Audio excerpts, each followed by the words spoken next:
Hello बच्चों, आज हम शुरू करने जा रहे हैं क्लास 10th का चैप्टर इलेक्ट्रिसिटी।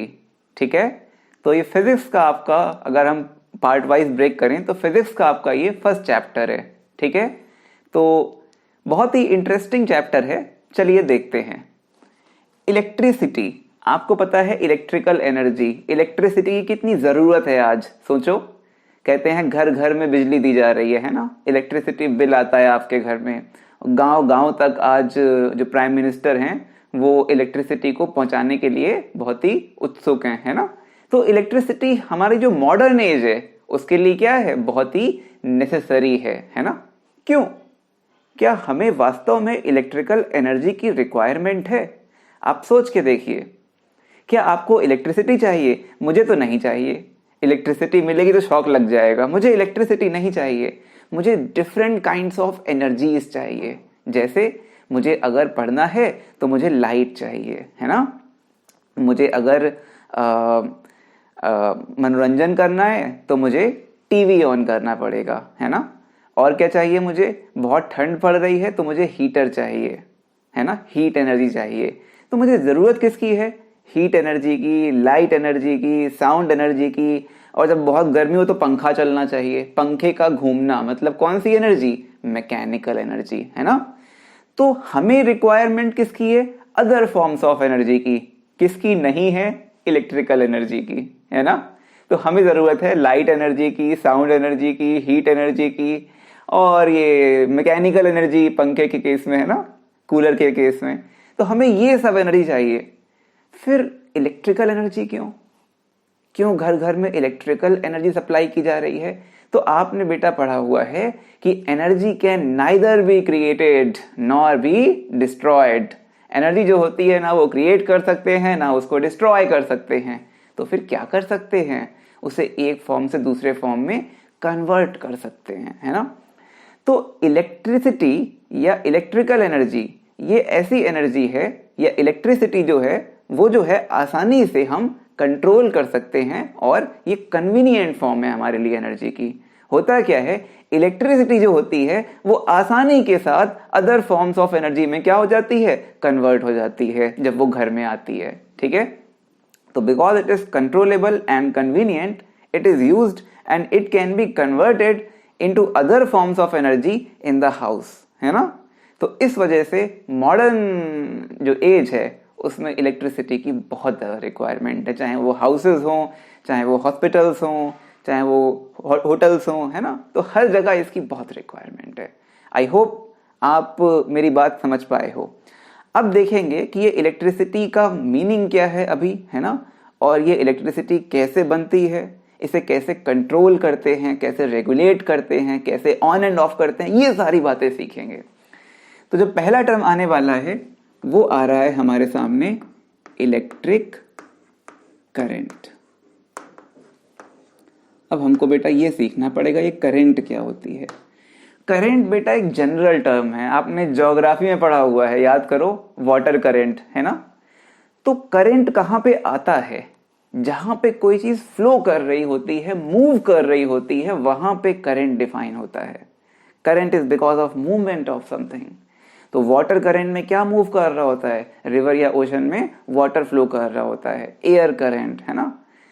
तो करंट तो वो है जहां पे फ्लो हो रहा है किसी चीज का। सपोज एक केस इमेजिन करते हैं, ये क्लासरूम समझ लेते हैं इसको, और जो मेरा डोर है, ठीक है, उसको समझते हैं। डोर के बाहर क्या है? स्टूडेंट्स की लाइन लगी हुई है, लाइन से स्टूडेंट्स खड़े हुए हैं और मेरा डोर है, ठीक है। जैसे ही मैं डोर ओपन करता हूं वो स्टूडेंट क्या होते हैं? अंदर आना शुरू करते हैं। तो क्या हो रहा है? स्टूडेंट्स का मूवमेंट हो रहा है ना। स्टूडेंट का क्या हो रहा है? कंट्रोल मूवमेंट हो रहा है, फ्लो हो रहा है ना। तो स्टूडेंट का जो मूवमेंट हो रहा है उससे हम एक टर्म क्या डिफाइन कर सकते हैं? Student current.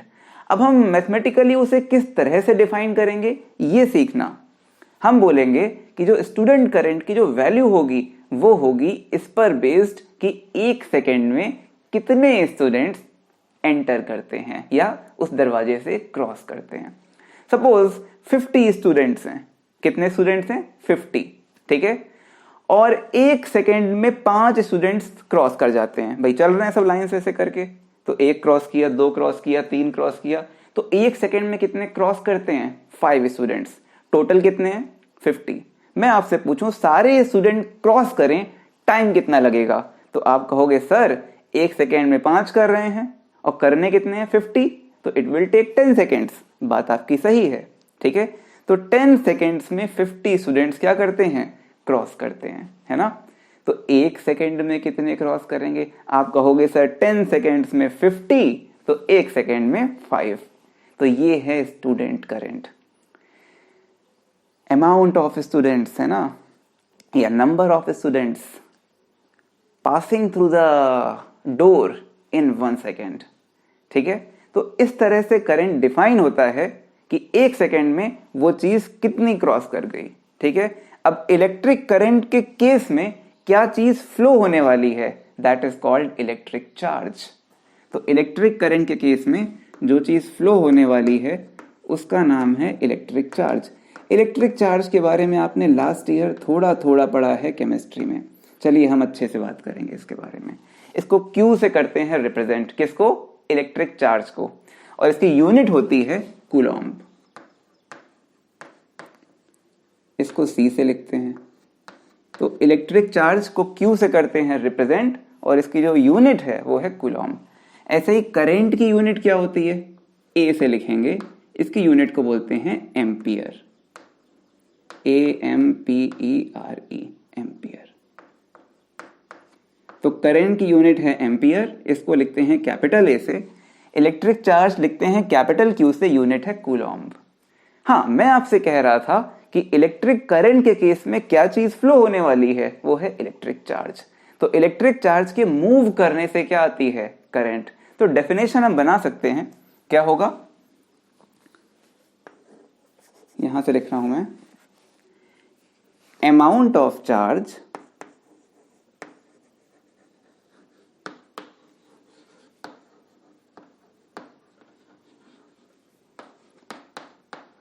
flowing through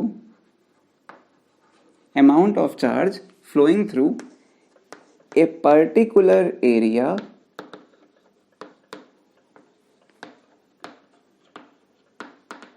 in 1 second is called electric current. तो एक सेकेंड में किसी एरिया से जितना चार्ज क्रॉस करेगा उसे बोलेंगे उस एरिया से होने वाली करंट, पास होने वाली करंट, ठीक है। ओके, जब भी कोई चीज एक सेकेंड में देखते हैं उसे बोलते हैं रेट। क्या बोलते हैं? रेट। रेट के बारे में आप 11th में बहुत अच्छे से पढ़ोगे। तो यहां सिंपली कह सकते हैं electric current is rate of flow of charge. एक सेकेंड में कितना चार्ज फ्लो हो रहा है, दैट इज कॉल्ड रेट। मैं एक सेकेंड में कितना चला, that is rate of my displacement, है ना, या रेट ऑफ माई ट्रेवलिंग, है ना। तो एक सेकेंड में जितना भी चेंज हो रहा है उसको बोलते हैं रेट। तो it I can also right it is rate of flow of charge. Rate के बारे में नेक्स्ट ईयर पढ़ेंगे बहुत अच्छे से। ओके, तो बेटा मान लो कोई एक एरिया है जिससे चार्ज क्रॉस कर रहा है, ठीक है। तो जैसे स्टूडेंट्स क्रॉस कर रहे थे ना, वैसे सोचो चार्ज क्रॉस कर रहा है, लगातार गुजर रहा है, पास कर रहा है। तो टी टाइम में कितना चार्ज क्रॉस कर गया? Suppose Q। तो टी टाइम में चार्ज कितना क्रॉस कर गया? Q। मैं आपसे पूछूं एक सेकेंड में कितना क्रॉस कर जाएगा? तो आप कहोगे टी टाइम में Q कर गया है, तो एक सेकेंड में Q/T। और जितना चार्ज एक सेकेंड में क्रॉस करेगा उसी का नाम क्या होगा? Electric current. समझ में आई बात? टी टाइम में चार्ज Q क्रॉस किया तो एक सेकेंड में कितना क्रॉस करेगा? Q/T। इसी को बोलेंगे इलेक्ट्रिक करंट। तो मैथमेटिकली आपको इस तरह ध्यान रखना है, Q/T। करंट क्या है? एक सेकेंड में जो चार्ज क्रॉस कर रहा है। Q क्या है? टोटल कितना चार्ज क्रॉस किया। T क्या है? टोटल टाइम कितना लगा। तो T टाइम में Q चार्ज, तो एक सेकेंड में Q/T, ठीक है। ओके, एक एग्जांपल ले लेते हैं इसमें। तो ये आप पहले तो इसको आप लिख लीजिए कॉपी में, उसके बाद एक एग्जाम्पल लिखते हैं।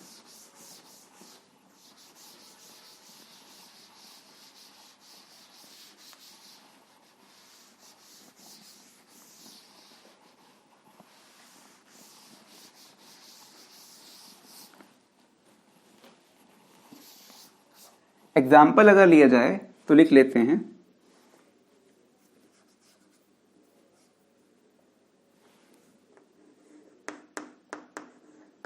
Find the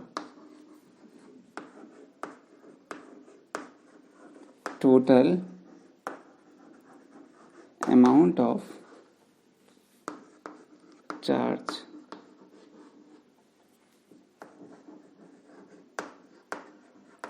entered into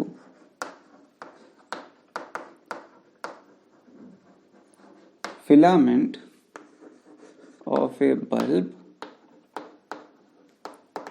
in 3 minutes, whereas current is 2 ampere। ये क्वेश्चन लिया है, find the total amount of charge entered into filament of a bulb in 3 minutes where as current is 2 ampere. Bulb का symbol हम सीखेंगे अभी थोड़े दिन बाद, या आज हल्का देख लीजिए, ऐसे बनाते हैं बल्ब को। ये बल्ब देखा है आपने, है ना? इसमें क्या होता है, फिलामेंट होता है।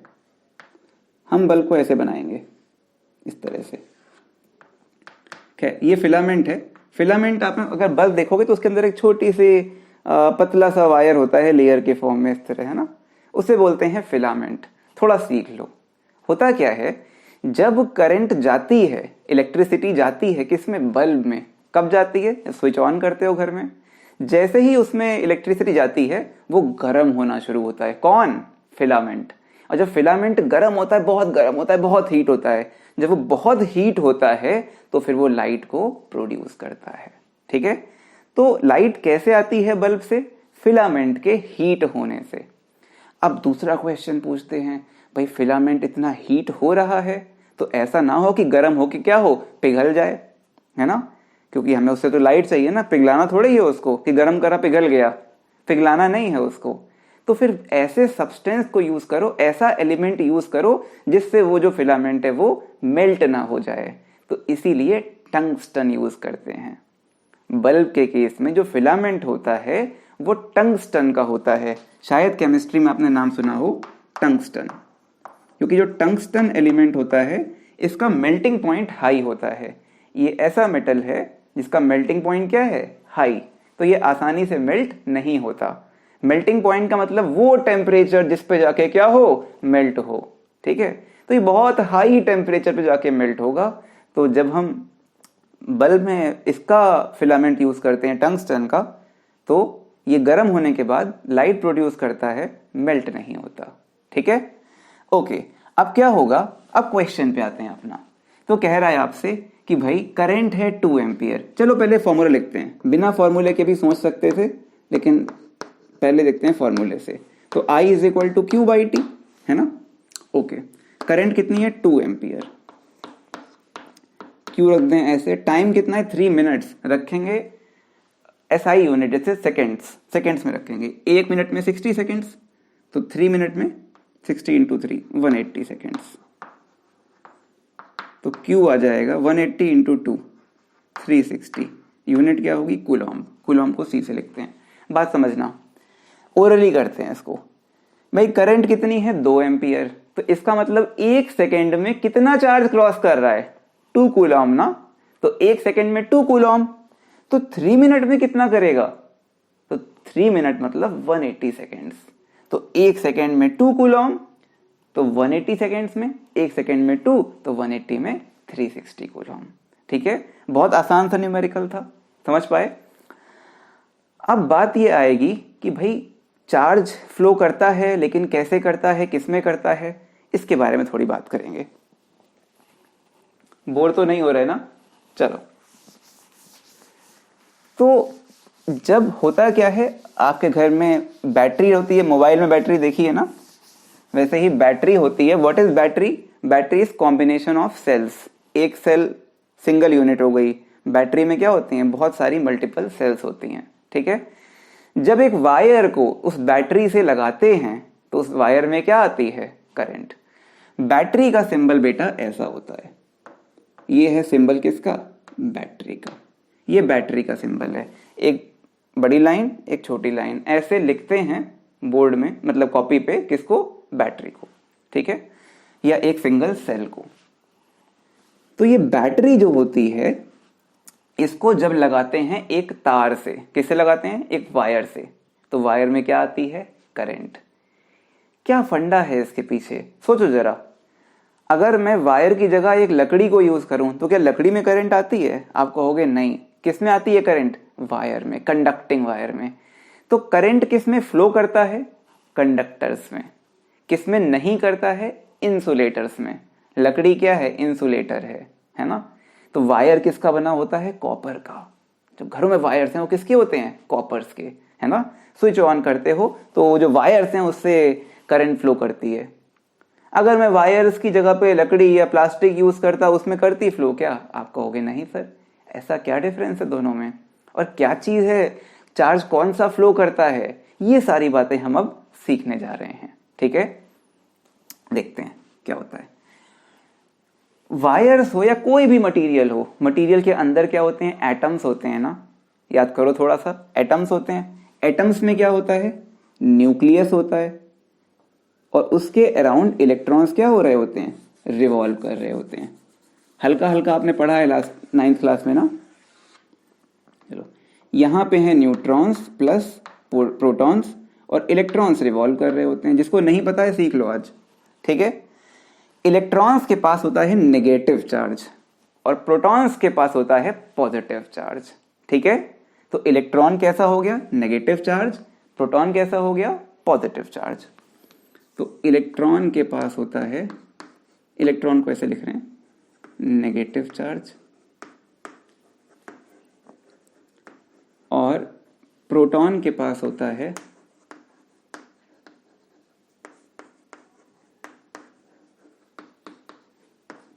Positive charge. और प्रोटॉन कहां होता है, यहां होता है बीच में न्यूक्लियस में। रिवॉल्व कौन कर रहे हैं, इलेक्ट्रॉन्स, ठीक है। ओके, तो ये हो गया इलेक्ट्रॉन यहां पर भी।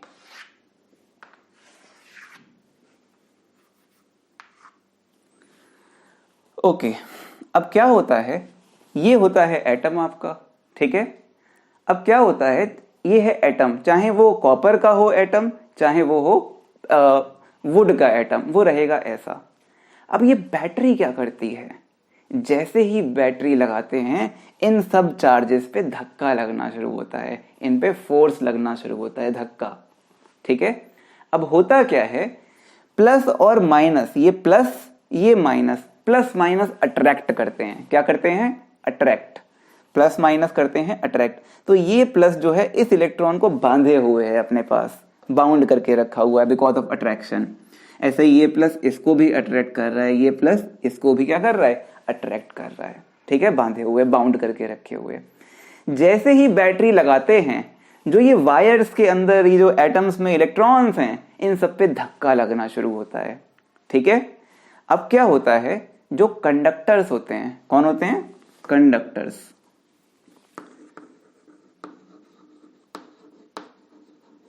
और दूसरा नाम क्या बोला मैंने, इंसुलेटर्स, है ना। नॉन कंडक्टर्स भी बोलते हैं इनको, इंसुलेटर्स, कंडक्टर्स, इंसुलेटर्स। अब क्या होता है, आप बताओ मुझे, ये जो इलेक्ट्रॉन दूर है इसका इससे अटैचमेंट कम होगा, अट्रैक्शन कम होगा, दूर है ना। ये पास में है, ज्यादा अट्रैक्शन होगा, ये और पास है और अट्रैक्शन ज्यादा होगा। तो जैसे ही बैटरी लगाते हो इन सब पे फोर्स लगना शुरू होता है। अब क्योंकि ये दूर है तो इसके हाई चांस हैं कि ये अपने एटम से क्या हो, निकल जाए। भाई धक्का लगाओ इस पे, ये तो पास, इस पे भी धक्का लगाओ, इस पे भी लगाओ, ये तो पास में है सब, तो नहीं छोड़ेंगे अपना एटम। ये दूर है तो चांसेस हैं अपना एटम छोड़ के मूव करना शुरू कर दे, ठीक है। ये होता है कंडक्टर्स में। कंडक्टर्स में जो ये आउटर वाला इलेक्ट्रॉन है, दूर वाला, है ना, ये उतना टाइटली बाउंड नहीं होता है, किससे? अपने एटम से, है ना। तो उतना टाइटली बाउंड नहीं है अपने न्यूक्लियस से, तो आप फोर्स लगाओगे तो ये अपना एटम छोड़ के मूव करना शुरू कर देगा। ठीक है, कंडक्टर्स में। इंसुलेटर में क्या होता है? इंसुलेटर में ये वाला भी टाइटली बाउंड होता है। तो अब क्या करते हो? बैटरी लगाते हो, बैटरी लगाते हो तो इलेक्ट्रॉन्स पे धक्का लगता है, लेकिन अगर वुड होगी तो वुड के सारे इलेक्ट्रॉन कैसे हैं? टाइटली बाउंड हैं, तो कोई भी इलेक्ट्रॉन मूव नहीं करता।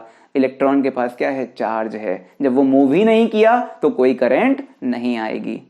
लेकिन कंडक्टर की बात करें, कॉपर की बात करें, कॉपर में क्या होता है? ये जो आउटर इलेक्ट्रॉन है ये लूजली बाउंड होता है। किससे? इससे। जैसे ही बैटरी लगी, बैटरी ने धक्का लगाया, धक्का लगा तो ये मूव कर जाता है।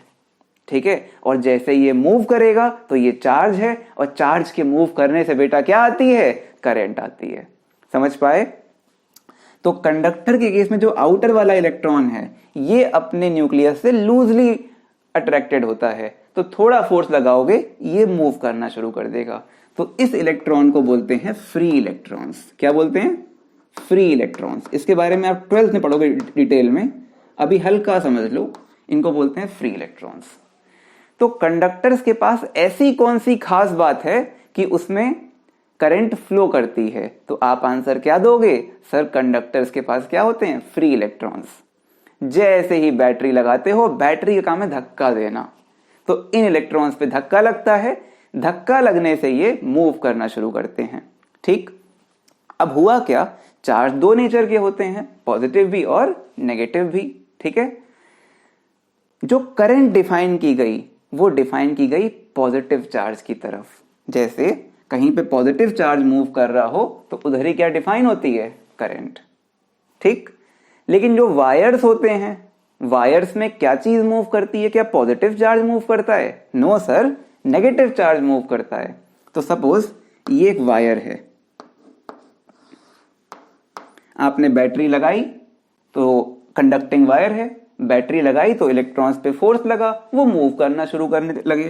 तो इलेक्ट्रॉन्स मान लो इधर जा रहे हैं, ठीक है, ये माइनस मतलब नेगेटिव चार्ज। इलेक्ट्रॉन्स अगर इधर जा रहे हैं, ई ऊपर माइनस लगाया है, इलेक्ट्रॉन्स पे चार्ज कैसा होता है? नेगेटिव। तो करंट किधर होगी? सर करंट होती है पॉजिटिव चार्ज से डिसाइड।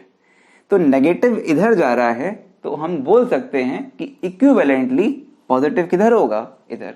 यानी अगर नेगेटिव चार्ज मूव कर रहा हो तो करंट कहां होगी? चार्ज के मोशन के अपोजिट। तो इलेक्ट्रॉन्स इधर जा रहे हैं तो करंट कहां होगी? इस तरफ। तो अगर कोई कंडक्टिंग वायर है, उसमें करंट सोचनी है आपको, तो उसमें करंट क्यों आई? Because of motion of electrons.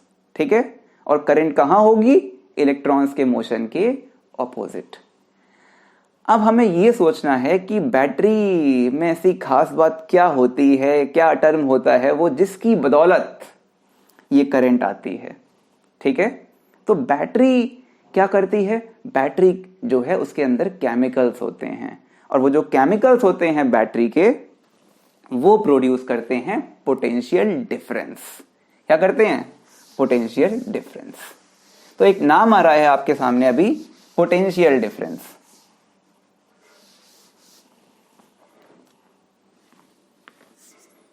Potential difference, ये आज के लेक्चर का आखिरी टॉपिक है, पोटेंशियल डिफरेंस।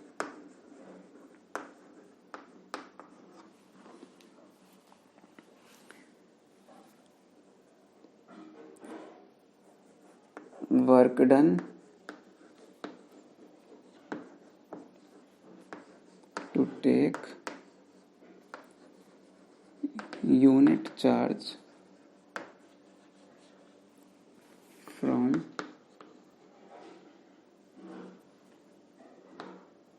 position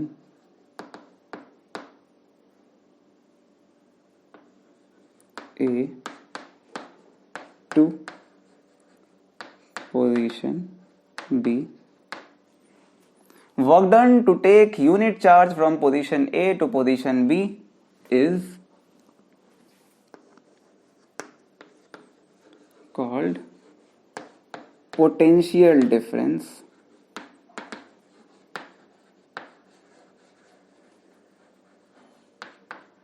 between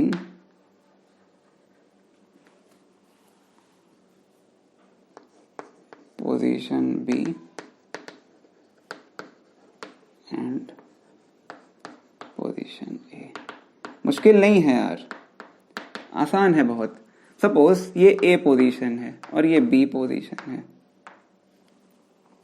कह रहा है एक चार्ज को यहां से यहां ले जा रहे हैं, ठीक है, और चार्ज की वैल्यू कितनी है, यूनिट, मतलब 1, ठीक है। तो यूनिट चार्ज को यहां से यहां ले जाने में जो वर्क करा जाए दैट इज पोटेंशियल डिफरेंस, ठीक है। यूनिट चार्ज को यहां से यहां ले जाने में जो वर्क किया जाए उसी का नाम क्या है, पोटेंशियल डिफरेंस। तो अगर पोटेंशियल डिफरेंस जो इन दो पॉइंट्स के बीच में है उसको मैं V से लिख दूं, किससे लिख दूं, V से, ठीक। तो मान लो मेरे पास Q चार्ज था, कितना था, Q, ठीक है। तो Q चार्ज को यहां से यहां ले गए तो कितना वर्क करना पड़ गया, W। Q चार्ज को यहां से यहां ले गए, Q चार्ज को, तो कितना वर्क करना पड़ा, W।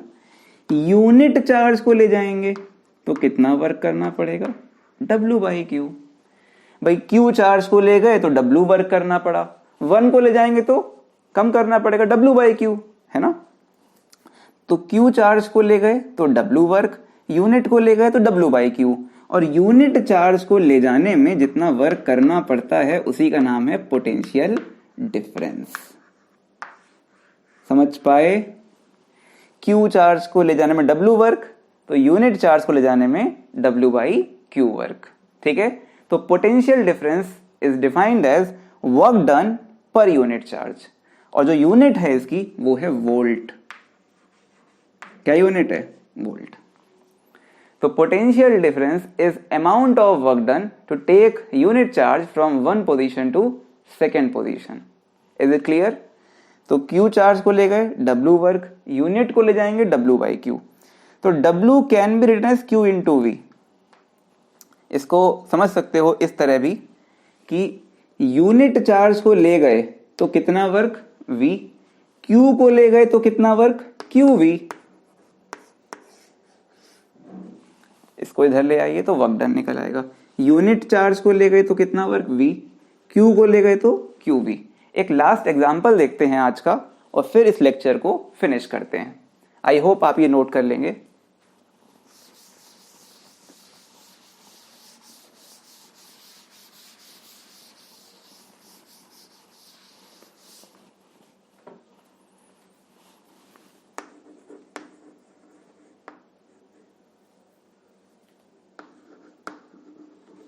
Work done to take a 3 coulomb charge in